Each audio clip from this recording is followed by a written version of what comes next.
Bonjour, je m'appelle Ogier, fondateur du blog responsable-d'affaires.fr et aujourd'hui je vais te parler de la prise de parole en public et te montrer comment tu peux utiliser ta voix à ton avantage. Parce que prendre la parole en public, ça demande d'exprimer sa propre personnalité, en tout cas d'utiliser son langage corporel, mais aussi sa voix, son débit, son volume, et puis voilà l'intonité, le son de sa propre voix. Et ça a une véritable importance qui va marquer les personnes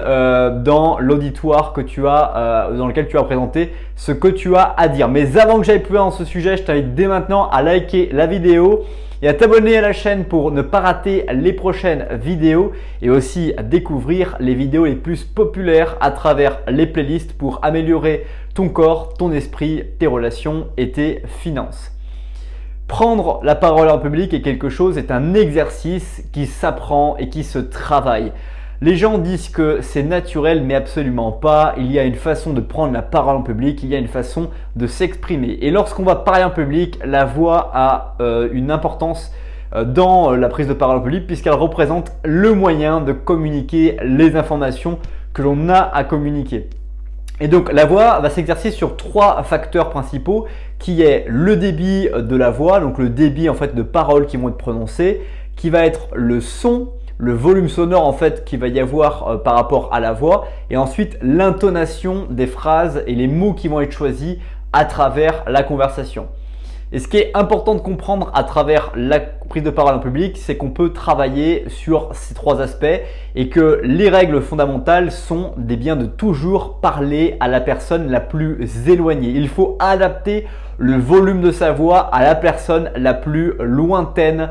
qui soit dans l'auditoire de façon à ce que la voix puisse porter et qu'on puisse l'entendre de manière cohérente. Ensuite, un point qui est important aussi de prendre en considération lorsqu'on va prendre la parole en public, c'est de choisir les mots qu'on va utiliser par rapport aux personnes qui sont les moins instruites sur le sujet dans l'auditoire. Donc il faut que les choses soient complètement vulgarisées de façon à ce que tout le monde puisse bien comprendre les messages et que on se retrouve avec une bonne compréhension et que ça soit relativement simple. Et plus les sujets vont être compliqués et plus justement le débit de conversation devrait être plus faible ou adapté de façon à ce que les personnes puissent vraiment comprendre le message qu'on a à faire passer, parce que quand on prend la parole en public, on a toujours un message qu'on a envie de faire passer et que les gens doivent retenir.